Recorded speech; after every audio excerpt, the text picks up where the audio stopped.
Good day.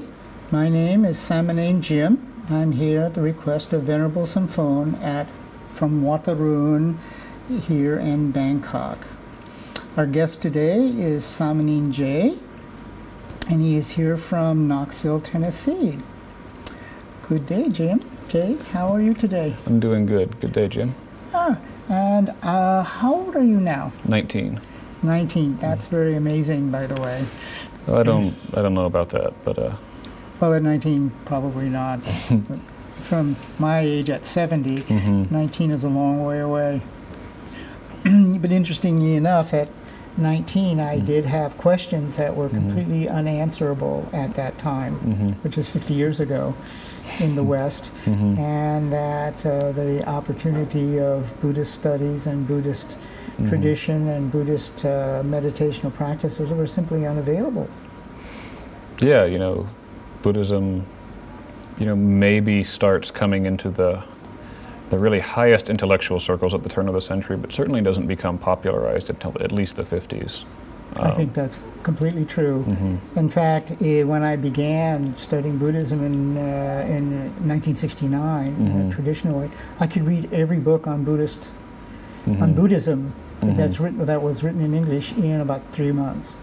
Yeah, there was not a wide body of literature. I guess you were involved in the Tibetan tradition, and I guess it was probably just people like Alan Watts who were writing about Zen at that time. I met Alan Watts a number of times, went on his boat over in Sausalito. It was a huge, monstrous boat.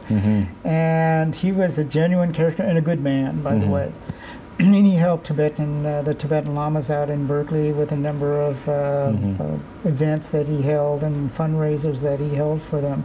Alan Watts was a wonderful fellow.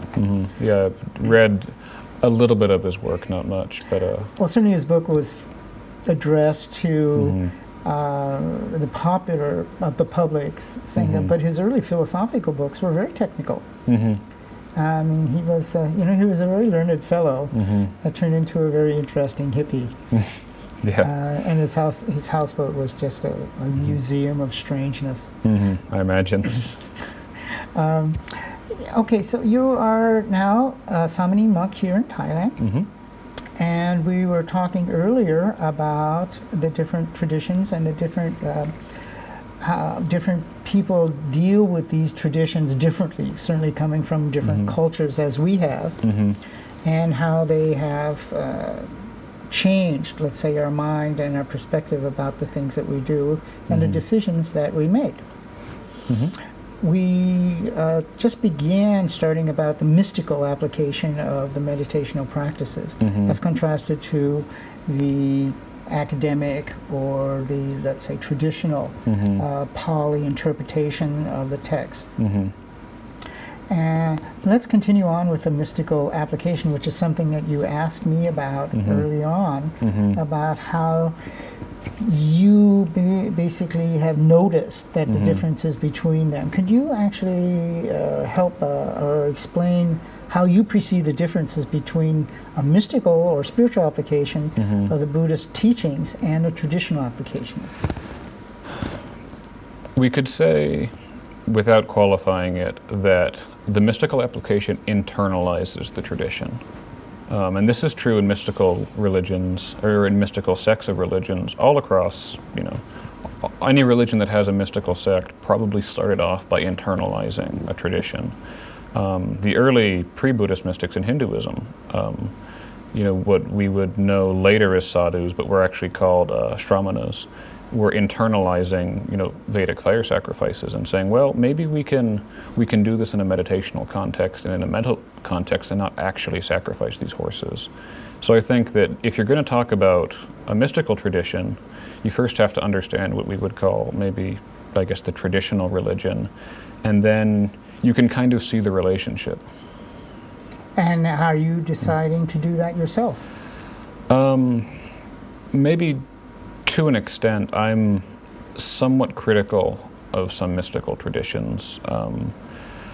Maybe it's being too westernized, but models of renunciation I don't think are maybe the best thing anymore. They can very quickly become very irrelevant to the issues that people are actually facing. Is it possible that you will stumble across these experiences on your own? I think definitely people can have what we might call mystical experiences. You know, there are many words for the same reality. They may call them something different. Religious experiences, near-death experiences, life-changing moments, psychedelic experiences. These can all, you know, you can correlate all of these things if you look hard enough. Whether that's true or not is up for debate, but there's definitely dialogue about it. Would you say that the mystical traditions can be independent of tradition? I think definitely, you know, that's one of the nice things about mystical traditions being primarily internal. You know, you don't need, you know, the physical trappings of, you know, robes, incense, candles, things like that, you know, to do a meditation. And when did you notice that? You know, I came out of a Western philosophical background and went into religious studies, so I was never really as enamored with the outer trappings as I was with the thought that was going on behind them. And really, it was kind of a deconstructionist attitude. You know, how far can I deconstruct this tradition and maintain the line of thought that's in it? And what you find out if you do that is that you can take almost everything out of the tradition that's physical, and you can still maintain the lines of thought that are going on. Isn't that fun? Mm-hmm. And you were able to do that?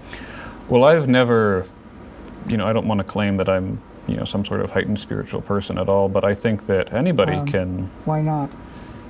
Well, first of all, they can kick me out for it, and second of all, I don't think that anything I've done is particularly special or difficult. I just think you need, you know, maybe the drive and interest to do it. I completely agree with you that Mm-hmm. it's not special or difficult. Mm-hmm. That is in fact accessible to anyone Mm-hmm. who decides that it's possible, Mm-hmm. and that it doesn't make you special. Mm-hmm. It just makes you different. We could say that. And it's the difference that can be Mm-hmm. criticized, of course. Mm-hmm. And that's what makes the difference between traditionalists Mm-hmm. and the mystical aspect of tradition. Mm-hmm. What I liked about Buddhism is they mostly tolerate their mystics, Mm-hmm. as contrasted to the Catholics that like to kill them and burn them at the stake and do all sorts of other things to them.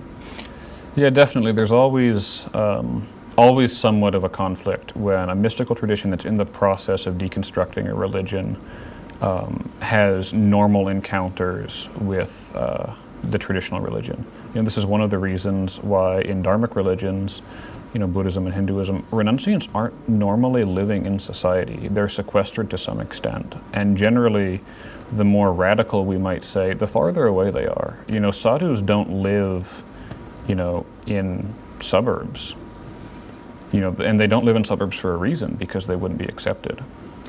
I couldn't agree with you more. Mm-hmm. In fact, the further out you go, the stranger you typically are. Mm-hmm. Definitely. And if you get very, very far away until you're gone, then Mm-hmm. you reach the strangest people. Mm-hmm. And the reason that they're there, I completely agree, is they no longer fit Mm-hmm. back into any kind of structure. I think the real challenge, though, and definitely, you know, maybe in my experience, what the goal of these things should be isn't going out and inhabiting these strange places. That's not particularly difficult. It requires determination, but it's not a difficult process. Anybody can, you know, strip away and strip away and strip away, and eventually come to these, you know, far places. The trick is to bring things back that are worthwhile. Ah, yes, and what are they? What are the? Let's talk about those things that you can bring back to, let us say, participate in in a more wholesome way in more traditional environments. I think maybe if we talk in the Buddhist context, which is what I'm, you know, more familiar with than Western religions, that a lot of the ideas that get talked about in terms of Buddhist mysticism, you know, metta, loving kindness, compassion, these things are cultivated primarily by mystics.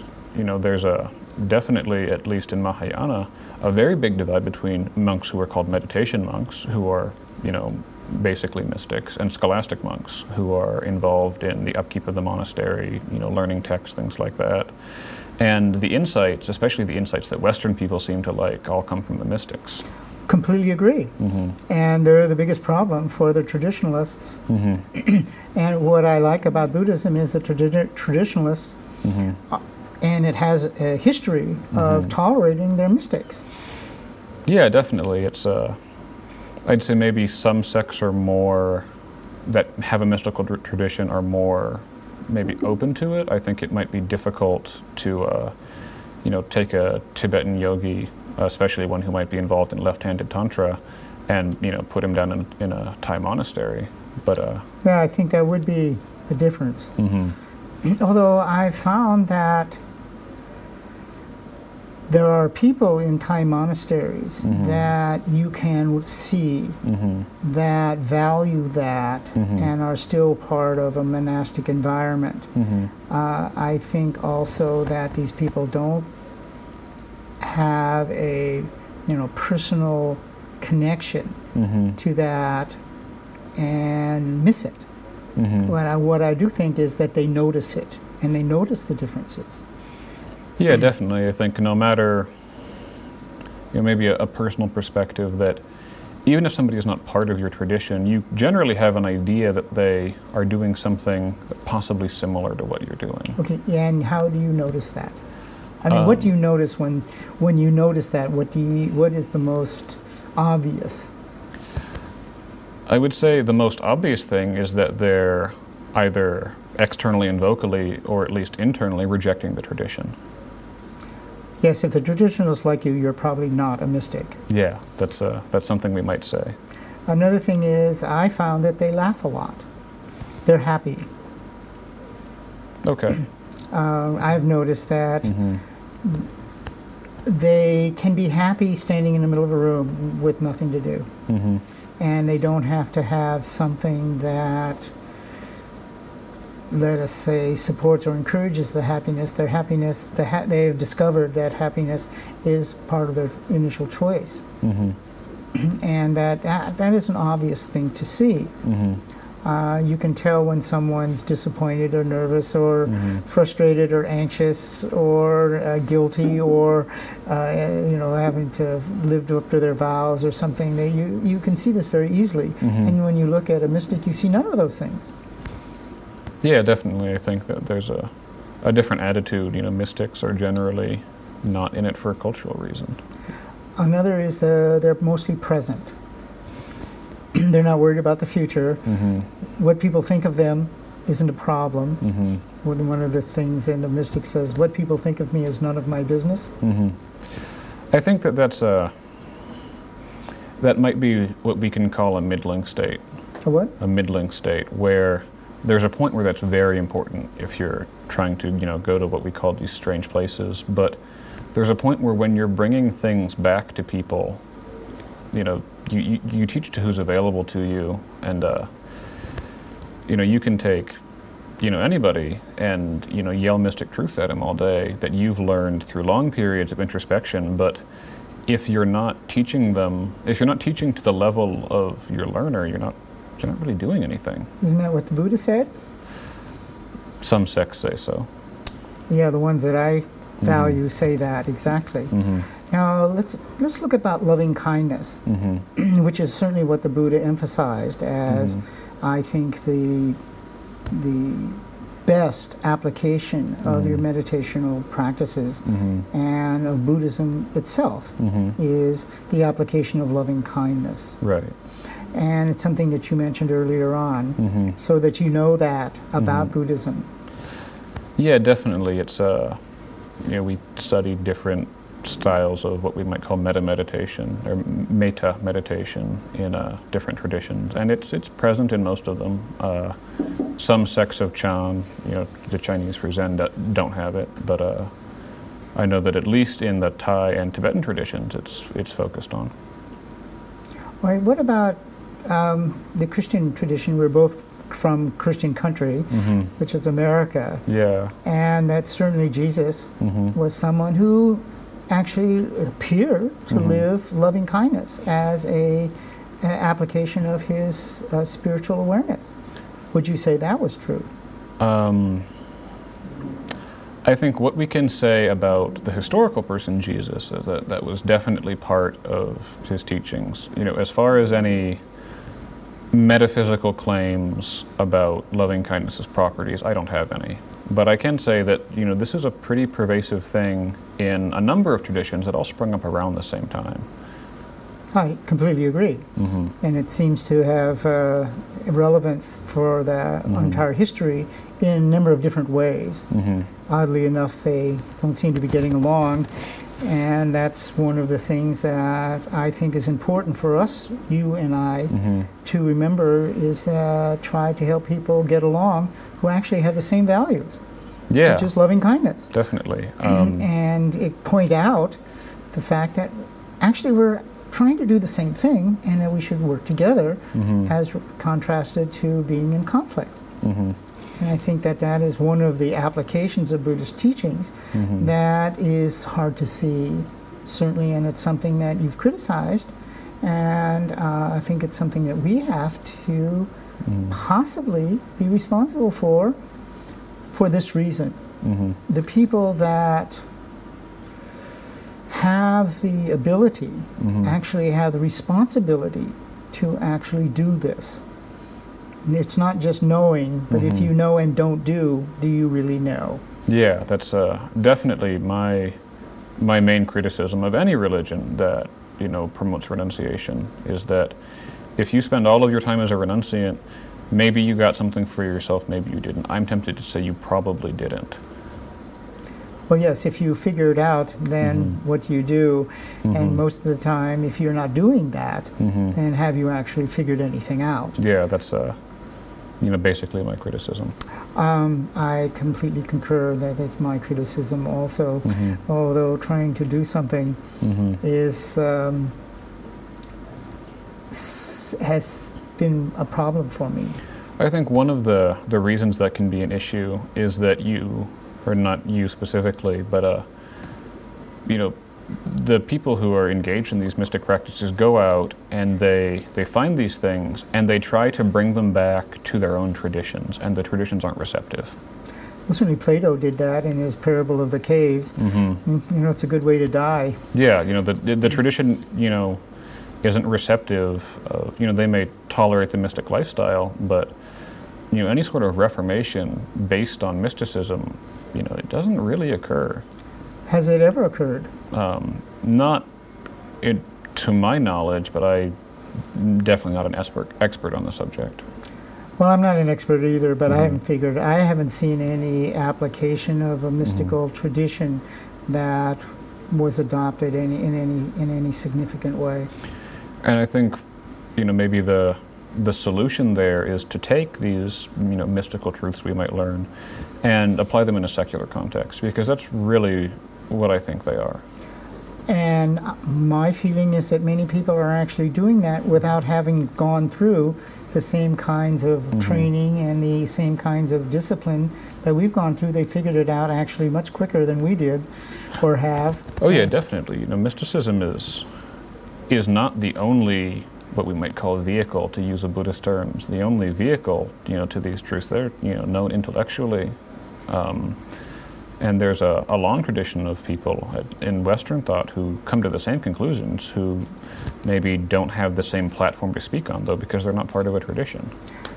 I completely agree. Certainly Gandhi is one of the most current examples of that. But then we have Gustav Havel in Czechoslovakia, and Gorbachev. I mean, Gorbachev stopped the Third World War. I mean, single-handedly. In fact, he's even disliked in Russia now, and because of what he did, and it was astounding. And apparently, he had no formal training in loving kindness. He just knew about it and knew the value, and was able to apply that and be in a position for that to be effective. I think that that's something that definitely we're going to have to face up to, and especially traditional religions are going to have to face up to, is that, you know, people who are secular materialists, atheists perhaps, you know, who don't have these same ideas as traditional religions, maybe are the more relevant people to be listening to. There are, I think, important and relevant argument stating exactly that. Is that are traditionalists relevant in contemporary culture? I would say absolutely not. Wow. And certainly you are able to say that, and that's important. I'm not sure they're completely irrelevant, but they may in fact misunderstand their relevance. And I think that if they were able to explain themselves differently than they are explaining themselves, I think that might be enough to change it from irrelevance to usefulness. Oh yeah, every tradition can be useful purely because they're so powerful. You know, traditional religions that have been around for any amount of time have large numbers of followers, are generally very wealthy, and have sway with people who have really no other sort of what we might call authority in their lives. If these traditions were, you know, maybe to get together and, you know, determine we're going to do something that's actually going to be good for people, it could be done quite easily. The issue is provoking them to that. And do we have a strategy to do that? I personally don't have one. I've mostly gone around indicting these traditions. Let us take this time, because if we don't figure this out, who's going to? I mean, we're sitting here on this television show, and there's just two of us, and we're looking at a serious problem in traditions explaining themselves in a relevant way, and spiritual traditions becoming relevant in a very helpful way. And that we now come from a Christian background. We're studying Buddhism, living in a Buddhist country.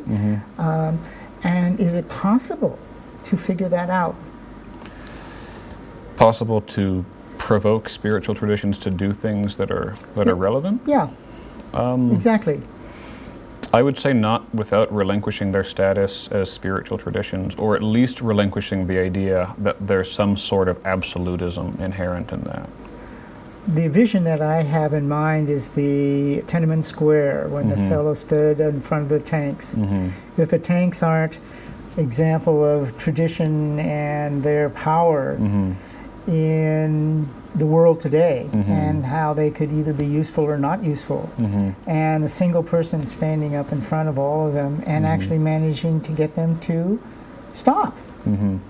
Is it possible to figure out how to get these traditions to just, as you say, stop, take a breath, sit about themselves, and say, is there something we can do together? I think that happens more and more in terms of interfaith dialogue. But one of the things I also think that will help is reinterpretations of tradition. Maybe not in a mystical context, but we could say in Western religions, which are primarily textual religions, you know, Judaism, Christianity, Islam, all religions that have a central text.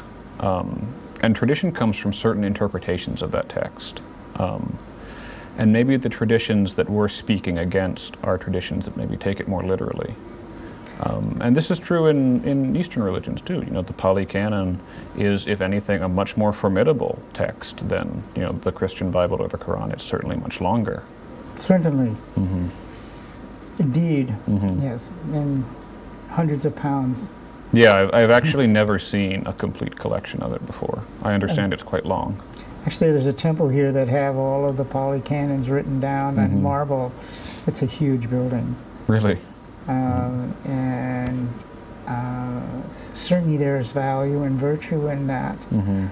I'm 70 and you're 19. I would say that's quite a range here. Yeah, definitely. Although I might contend that we have come to similar conclusions. I think we've come to definitely some similar conclusions. I think that other people have noticed the same things that we have noticed, and my feeling is that there is a solution that is reachable. Now, can we do it from a mystical point of view? we're talking about that. Mm-hmm. Can it be done from a traditional point of view? We're certainly, is that possible? Mm-hmm. We have a secular perspective, Mm-hmm. and then we have the academic perspective, Mm-hmm. and then we have the application of all of those perspectives. Mm-hmm. Pretty exciting moment here. Yeah, there's definitely a number of different viewpoints we can consider to maybe work on something that might eventually resemble a solution. Would it be all right for us to do that? In what context? In whatever context we're living in. I don't think anybody's going to stop us. I think that's probably true. Mm-hmm. Unless we become too successful. Yes. And that's what happened to Plato, of course. Mm-hmm. And certainly the writings in the books that I'm doing now Mm-hmm. is how do you manage effectiveness Mm-hmm. within influencing the decision protocols Mm-hmm. of these particular traditions. And certainly Western ideas of commercialism and consumerism and individuation and individuality, these are all ideas that are pretty, let's say, disastrous in their application. Yeah, definitely. There's been a lot of talk about how, these relatively modern ideas have really done a lot of damage to culture. Yes. And we can definitely criticize it from a mystical spiritual perspective of something that's completely irrelevant, but there's a huge secular component that has the same criticisms that I would say are have a much more widespread audience. And why do you think that's the case? It can be difficult if you're involved in a traditional religion. Say, you're talking to somebody who is, nominally Christian. Maybe they're not extremely pious, but that's at least their worldview, even if they don't think about it all the time. It's difficult for them to take anything that, say, a Buddhist monk says as quite as seriously as they would someone from their own tradition, because it's a different tradition. It's an understandable, maybe slight disdain for people who are different than you. Yes. Mm-hmm. And certainly the application or breaking through that conceptualized barrier is whose responsibility? Is it their responsibility to do that? Or is it the responsibility of the people that notice these barriers and conditions to actually figure out how to help people over those barriers or through those doorways or past those conditions or hindrances? I'd say it's definitely, the prerogative of the people who notice the differences to, I don't want to maybe patronize the people who don't notice the differences by say help, maybe lend aid, but it's important not to do that in a condescending sense or in an absolutist sense. Saying I have the answers and you don't is one of the surest ways to shut down someone's receptiveness to what you're saying. I completely agree, by the way. Mm-hmm. It looks like we're at the end of another section here, session. And I want to thank everyone for viewing us this afternoon. And if you have any questions, please contact Venerable Somphone at Waterloo.